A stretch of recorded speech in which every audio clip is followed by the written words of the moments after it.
Part 3 and the final video in this series on the beautiful Bulembu Pass covers the southern section from the 18th to the 26th kilometer and ends at the Josephstal border control point. If you intend driving this pass, it's very important to watch parts 1 and 2 sequentially, which contain not only the Google Earth orientation clips, but other important information pertaining to safety, tourism and technical matters. Most of the commercial activity in this area revolves around mining and forestry. In 1881, gold in the Barberton area was discovered by Tom McLachlan, who found alluvial gold at Jamestown. However, due to the location of the hot Lowveld region, and it was rife with malaria at the time, no one wanted to go there until Auguste Roberts, commonly known as French Bob, discovered gold in Concession Creek on the 20th of June 1883. This discovery resulted in a gold rush to the area. On the 21st of June 1884, Graham Barber wrote a letter to the State Secretary to inform him that him and his two cousins, Fred and Harry, had discovered payable gold on state land where the Umvoti Creek entered the De Kaap Valley. The State Secretary then asked the magistrate in Lydenburg to investigate the matter and for David Wilson, the Gold Commissioner, to submit a report. Wilson investigated on the 24th of July 1884 and then declared the township of Barberton. The town was named after Graham Hall Barber, who lived from 1835 to 1888 and discovered a rich gold-bearing reef there in 1884. Barberton became a municipality in 1904. At first it was just a simple mining camp, but it then grew when Edwin Bray, a prospector discovering gold in the hills above Barberton in 1885, and with 14 partners, started the Sheba Reef Gold Mining Company. Large amounts of money flowed into Barberton, and the first stock exchange to operate in the then Transvaal opened its doors. More buildings were erected, billiard saloons and music halls established, and the Criterion and Royal Standard hotels were opened. By 1896, Barberton was connected by rail to the Netherlands-South African Railway Company, then known as Oosterlyn, connecting Pretoria to Lorenzo Marx through a specifically constructed sidelining running from Kaap Maiden to Barberton. The town flourished for only a brief period, and soon the inhabitants began to move away to the newly discovered gold reefs on the reef. The Sheba mine just outside Barberton is today one of the oldest and richest working gold mines in the world, having been in production for more than a century. It's estimated that production will continue for several decades to come. The town of Barberton was also home to Sir Percy Fitzpatrick, author of the famous book Jock of the Bushveld.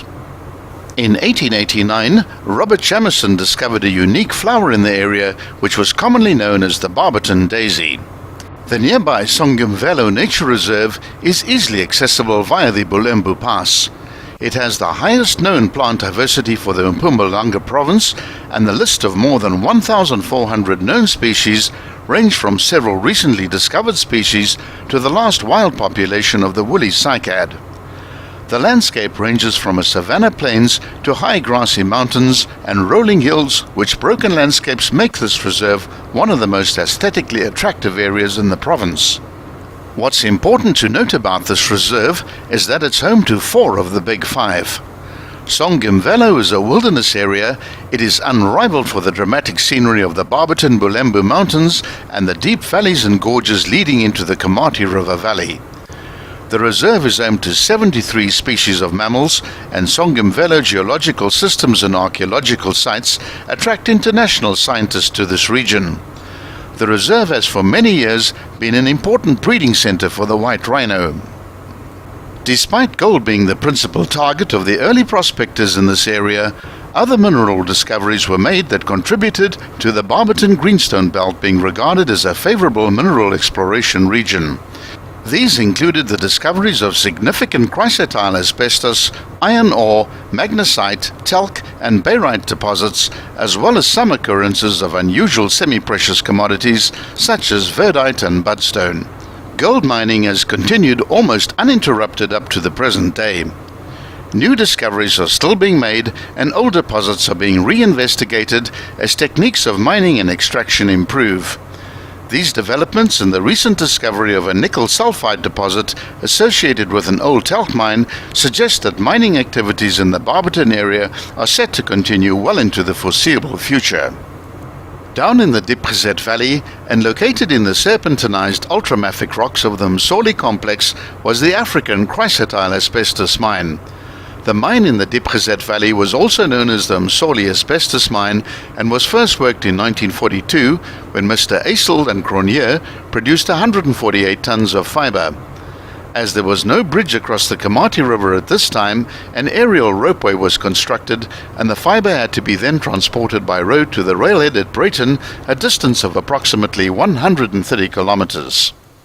At the 24.7 kilometer point, a signboard warns of a turn towards the right.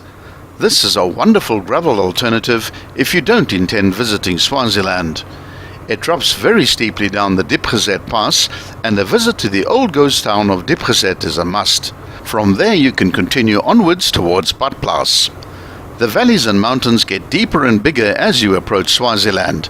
The best views of the whole drive are to be had from the R40 just before the Swaziland border.